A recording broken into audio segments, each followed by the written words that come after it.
할렐루야. 하나님의 크신 사랑이 이 새벽에 우리 가운데 가득한 줄 믿습니다. 오늘 우리는 누가복음 11장 27절로 36절의 본문을 통하여 바르게 보고 바르게 믿기라는 제목으로 하나님의 말씀을 함께 나누도록 하겠습니다. 오늘 본문은 이름 없는 한 여인의 외침으로부터 시작합니다. 이 외침은 마리아 창가에 대한 응답입니다. 누가복음 1장 48절에 그의 여종의 비천함을 들으셨음이라. 보라, 이제후로는 만세의 날을 복이 있다 일컬으리로다. 본문 27절 하반절에 말하고 있는 내용을 보십시오. 당신을 뵌 태와 당신을 먹인 젖이 복이 있나이다. 근데 여러분, 이 말씀을 자세히 보면요, 이 외침은 예수님께서 마땅히 받으실 만한 찬양입니다. 당시 유대 근동에서는 칭찬을 받을 만한 사람의 어머니를 칭송함으로 그 자식도 높여주는 그런 특징이 있었습니다. 그렇습니다. 예수님의 어머니를 높이는 말처럼 들리지만 실상은 예수 그리스도의 능력 행하심과 가르침의 권위 있는 모습을 찬양하고 있는 것입니다. 그런데 누가가 이 본문을 삽입한 이유가 있다고 저는 생각합니다. 어제 본문을 보았듯이 예수님은 이적 행함과 가르치는 일을 통하여 목자 없는 양, 이스라엘 백성들에게 하나님의 천국 복음을 증거하여 주셨습니다. 바르게 볼 수 있도록 가르쳐 주었고 바르게 믿을 수 있도록 많은 이적을 보여주셨습니다. 그런데 반대로 싹군 목자인 바리새인과 서기관들은 진정한 목자 되시는 예수님을 따르는 것이 아니라 공격하기에 바빴습니다. 여러분, 분명 그들도 신앙이 있었습니다. 하나님을 믿는 사람이었습니다. 하지만 그들의 신앙의 주체는 하나님이 아니라 자신들이었습니다. 신앙은 있었습니다. 하나님을 믿는 신앙이 아니라, 바로 하나님을 온전히 따르는 신앙이 아니라 자신의 행함을 인정받고 싶어하는 관습만 있었을 뿐입니다. 높은 자리에서 화려한 의복을 입고 예수님을 공격했습니다. 하지만 이와 반대되는 모습으로 이름도 없고 아주 작은 비천한 한 여인에게 예수님께서는 마땅히 받으실 만한 찬양을 받고 계십니다. 예수님께서 이 땅에 오셨을 적에 이 시대의 가장 비천한 목자의 찬양을 받지 않았습니까? 여러분, 찬양은 누구나 할 수 있지만 아무나 하는 것이 아닙니다. 하나님을 제일 잘 알고 있다고 자부하는 바리새인과 서기관들이 예수 그리스도를 찬양했나요? 어제 보신 말씀 16절에 보면요, 또 더러는 예수를 시험하여 하늘로부터 오는 표적을 구하니. 어제 말씀을 보았지 않습니까? 예수라는 사람이 바알세불의 힘을 의지하여 작은 귀신을 내쫓는다라고 말했습니다. 그때 반대편에 있었던 바리새인들이 외려 이렇게 이야기합니다. 야, 무슨 소리야? 너 무슨 말도 안 되는 소리를 알고 있어? 예수님, 그러지 마시고 저들의 말에 귀를 기울이지 마십시오. 예수님, 지금 우리들 앞에서 표적을, 하늘로부터 내려오는 표적을 보여주십시오 라고 말하고 있습니다. 양쪽 다 반대되는 의견이지만 모두 다 어리석은 생각이었습니다. 이들은 예수님을 찬양하는 것이 아니라 예수님의 하는 이적과 표적을 보며 즐거워하기 위한 구경꾼들이었습니다. 마치 다곤 신상 앞에서 제주를 부리는 삼손을 보러 오는 블레셋 백성들처럼 그들은 죄를 먹고 죄를 마시고 죄와 함께 춤을 추며 앞으로 몇 시간 후면 자신들이 경험되어질 그런 최후의 날을 모른 채 아주 흥겨운 마음으로 모여들었던 것과 마찬가지입니다. 예수님께서는 표적을 구하는 이 백성들, 특별히 바리새인과 서기관들 향하여 이 악한 세대라고 강력하게 질타하였습니다. 예수님께서는 지금까지 한 번도 일어나지 않았던 일들과 또한 이후로 앞으로 한 번도 일어나지 않을 일들을 많이 행하셨습니다. 또한 가르쳐 주셨습니다. 아버지 하나님의 마음을 따라 그들에게 긍휼을 베풀어 주셨고 천국 복음을 증거하였습니다. 요한복음 21장 25절에 보면요, 예수께서 행하신 일이 이 이외에도 많으니 만일 낱낱이 기록된다면 이 세상이라도 이 기록된 책을 2개 부족할 줄 아노라. 무슨 말입니까? 예수님의 행적을 기록한 책을 이 세상에 보관한다라면 이 세상도 부족하다라는 말입니다. 얼마나 많은 이적과 기사를 행했던 것일까요? 그러함에도 불구하고 바리새인과 서기관들은 예수님을 믿지 않았고 예수님의 말씀에는 관심도 없었으며 즐거움을 주는 표정만 구하고 있었습니다. 사랑하는 성도 여러분, 하나님을 따르지 않고 믿지 않은 이유가 은혜가 부족해서가 아닙니다. 하나님께서 베풀어 주신 은혜가 부족해서 하나님을 신뢰하지 않는 게 아니라 그들의 마음속에 있는 육신의 정욕, 안목의 자랑, 육신의 정욕, 안목의 정욕, 이생의 자랑으로 마음이 가득 차 있기 때문에 하나님을 온전히 보지 못하는 것입니다. 그들도 하나님을 믿죠. 교회를 다니죠. 하나님을 신뢰한다라고 생각하지만 정작 그들의 마음속에는 하나님을 바로 보지 못하고 바로 믿지 못하고 있습니다.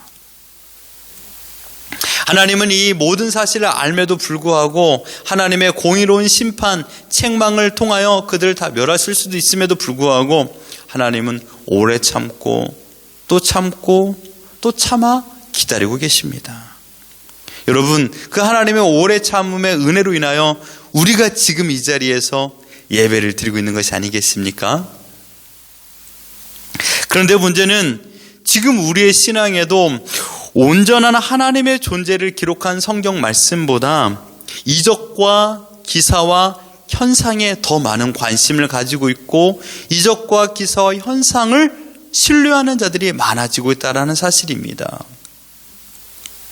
무질서한 은사주의가 온 세계와 특별히 한국교회를 장악하고 있습니다. 여러분, 무질서라는 말의 뜻이 무엇입니까? 말 그대로 질서가 없는, 제각각 보는 시각이 다르니 보는 시각이 다르다 보니 행동 강령도 다르고 그러다 보니 서로가 서로에게 충돌이 일어나는 일들이 발생하고 있다는 것입니다. 한쪽에서는 이것이 맞다, 다른 한쪽에서는 이것이 맞다라고 말하니 상반된 의견 속에서 충돌이 일어납니다. 그들의 신앙의 모습의 중심은요, 하나님의 말씀이 아니라 경험입니다. 대표적인 예가 큐티라고 저는 생각합니다. 말 잘하고 정리 잘하는 사람의 큐티 나눔은요, 다른 사람에게 많은 감동을 주기도 합니다. 좋은 말과 좋은 글귀는 하나님이 없이도 큰 감동을 만들어낼 수 있습니다. 여러분, 그들의 모습을 보십시오. 시작은 하나님으로 시작합니다. 끝도 하나님입니다. 그런데 중간에는 자신의 경험만 이야기할 뿐입니다. 내용은 하나님이 없습니다.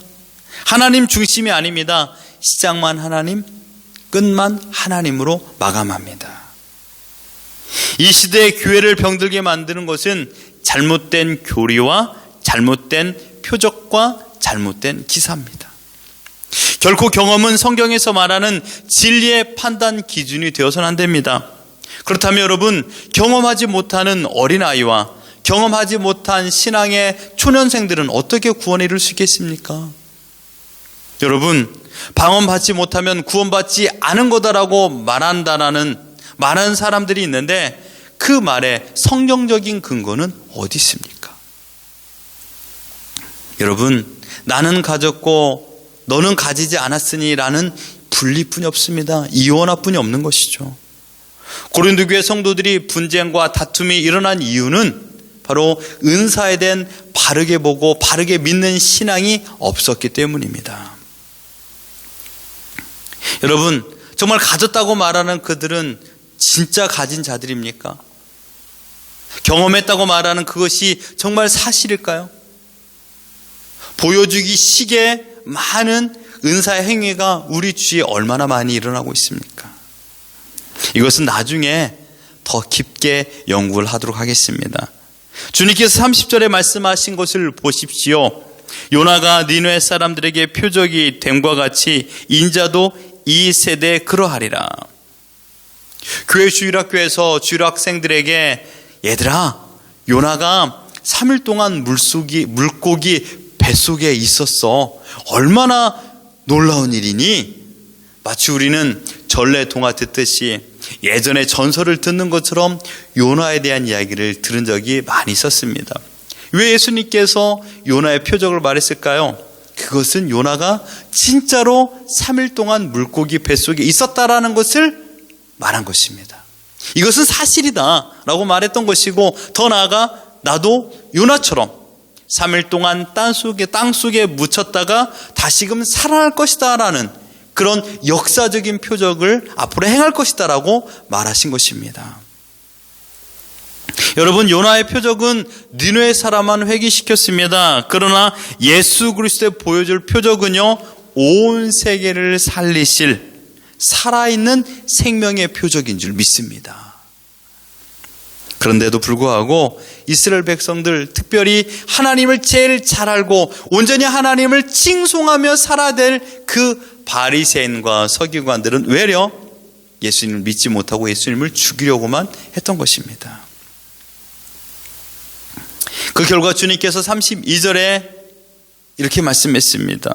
심판 때 니느웨 사람들이 일어나 이 세대 사람을 정죄하리니 이는 그들이 요나의 전도를 듣고 회개하였음 이거니와 요나보다 더 큰 이가 여기 있느니라. 여러분, 회개하고 돌아와 하나님을 믿으면 구원에 이를 수 있다라고 말하고 있지 않습니까? 그러나 끝까지 하나님을 믿지 아니하고 거부하면요, 하나님은 오래 참지만 끝까지 참지는 않으십니다. 최후의 날에 그들을 기다리고 있는 것은 하나님의 공의로운 심판뿐입니다. 요한복음 3장 36절에 우리에게 이렇게 말했습니다.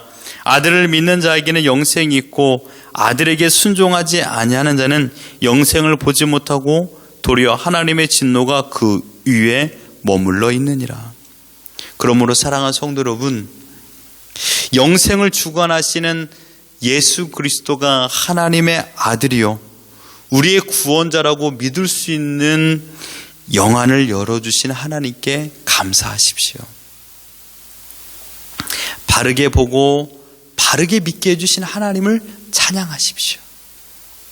빛이 환하게 비추고 있음에도 불구하고 빛을 보지 못하는 사람이 있는가 반면 그 빛을 바라보고 온전한 길을 걸어가는 사람이 있습니다.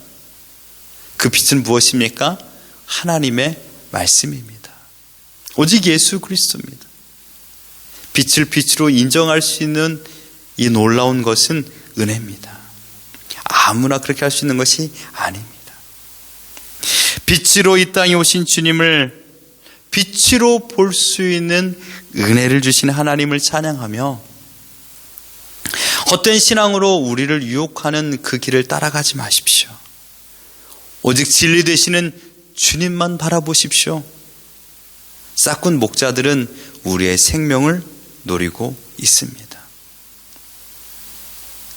그러나 진리 되신 목자는 우리를 위하여 자신의 생명을 내놓습니다.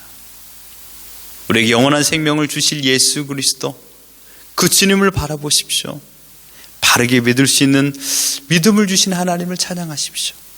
내 마음에 온전히 성령 하나님께서 지금의 이 현실 가운데서 흔들리지 않도록 나를 붙잡고 계십니다. 여러분, 타협 불가합니다. 이 부분에 있어서는 여러분 외골수가 되셔야 됩니다. 끝까지 여러분의 믿음을, 순전한 믿음을, 순전한 기독교를 지키십시오. 그리고 주님께서 주셨던 진리를 따라 저 천성을 향하여 오늘 한 걸음 한 걸음 걸어 나가는 우리 모두가 되기를 예수 그리스도 이름으로 축원합니다.